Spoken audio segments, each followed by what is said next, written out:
If living a successful life was easy, I'm sure more people would be successful. If just being ambitious was enough, I'm sure all of the broke and perplexed people in the world wouldn't be broke and perplexed. While most people spend most of their lives struggling to earn a living, a much smaller number seem to have everything going their way. Instead of just earning a living, the smaller group is busily working at building and enjoying a fortune. Everything just seems to work out for them. And here sits the much larger group, wondering in awe on how life can be so unfair, complicated, and unjust. So what's the major difference between the little group with so much and the larger group with so little? Despite all the factors that affect our lives, like the kind of parents we have, the schools we attended, the part of the country we grew up in, none has as much potential power for doing good as the ability to dream. Dreams are a projection of the kind of life we want to lead. Dreams can drive you. Dreams can make you skip over obstacles. When we allow our dreams to pull us, they unleash a creative force that can overpower everything in our way. To unleash this power, though, your dreams must be well defined. A fuzzy future has little pull power. Well-defined dreams are not fuzzy. Wishes are fuzzy. To really achieve your dreams, to really have your future plans pull you, your dreams must be vivid. If you've ever hiked a 14,000-foot peak in the Rocky Mountains, one thought has surely come to mind. How did the settlers of this country do it? How did they get from the East Coast to the West Coast? By foot. Carrying one day's supply of food and water is hard enough.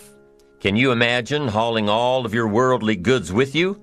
Mile after mile, day after day, month after month? These people had dreams, big ones. They had ambition. They didn't focus on the hardship of getting up the mountain. In their minds, they were already on the other side. Their bodies just hadn't gotten them there yet.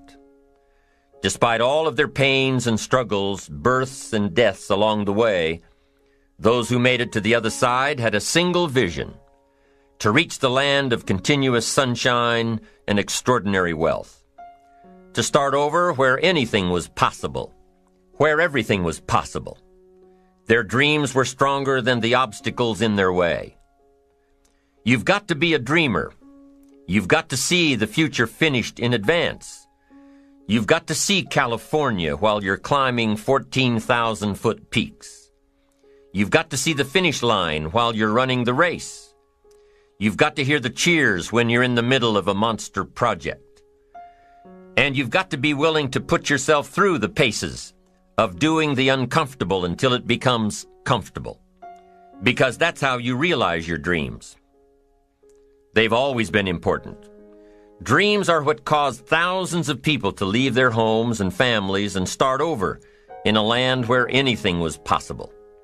To this day, dreams continue to bring people to our land of opportunity, to a country where you can start with little and end up with a lot.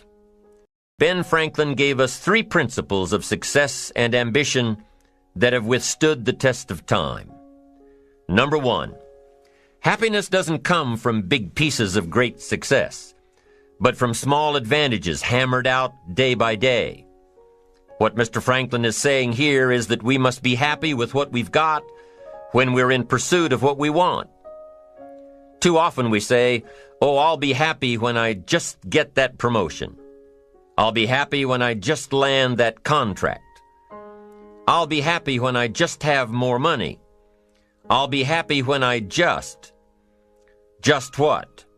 You won't be any happier when you reach your goals than you are right now. It just doesn't work that way. Abraham Lincoln said it best. He said, "You'll be as happy as you make up your mind to be." Right now, whether you're on your way, whether you've already gotten there, you'll be as happy as you make up your mind to be now.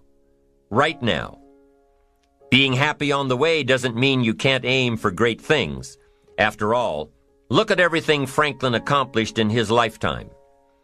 It means that big achievements come one small advantage at a time. It means that you've got to enjoy the journey. It means that you must enjoy and take pride in your little accomplishments. It means enjoying who you are becoming in pursuit of your eager desire, every day, every single day. Ben Franklin's second principle said that life is plastic. Within each of us is the power to mold ourselves and mold our environment. It is up to each of us to begin this molding process with a final product in mind. And it is within our power to work it and form it every minute, every day, every month, every year. By using your mind and your abilities and your attitude to work a little each day on molding your life, you'll soon see how magnificent your power is to gain those small advantages each day, the little steps it takes to build up to success. Principle number 3, success is a pleasure. Success is a pleasure.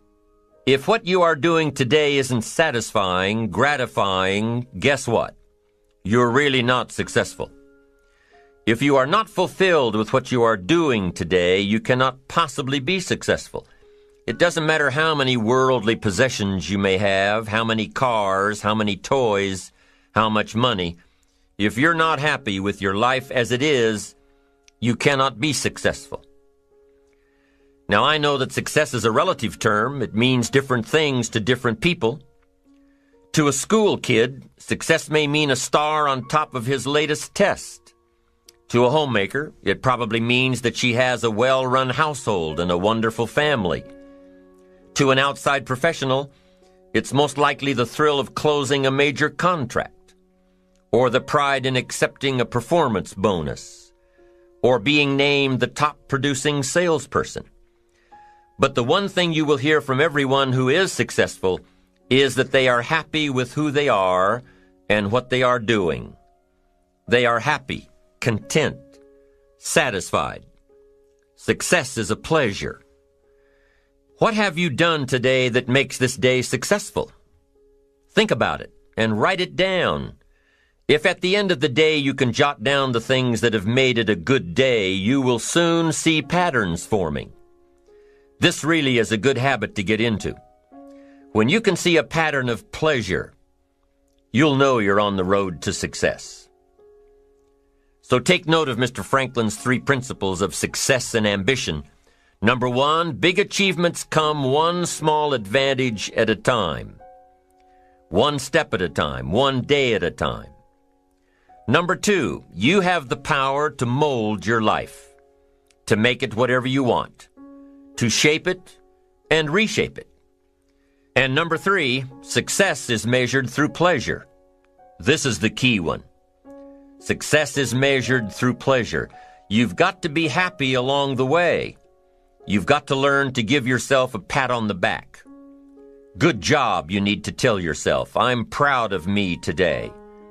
You've got to be happy. You've got to learn to enjoy the process. These are really common sense ideas. They're practical. There's many parts to image. The image that others see you as, the image you have with other people. And it's very important how other people see you.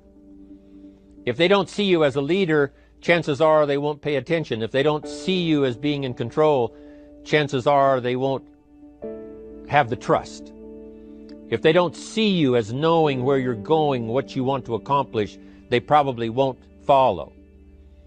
But if people can see you, if you have the image of someone that's in charge, in control of your life, your future, your destiny, in control of the situation, if they see that, that kind of image is powerful. It helps to win the day. It attracts other people. People want to be around people that are in control, that are powerful, but they know how to use their power, influential, but they know how to use their influence. That kind of image is important. But here's a very important image, and that is your image of yourself.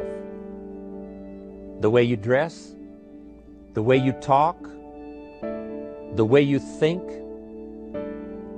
your capacity for learning. All of that is an important image that you have of yourself. The image that you have that if it needs to be learned, you could learn it. If there's a book that needs to be mastered, you could master it.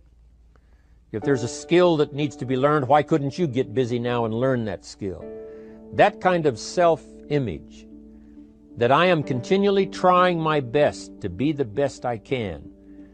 Because one of the most important places you have to look is into the future, yes. You got to look into the past, yes. You've got to look around, yes. But one of the most important places you have to look is in the mirror. You know, how I appear to other people, that's important. But how I appear to myself is the ultimate importance. That kind of image, to where you'll develop the self-confidence, you'll develop the self-reliance.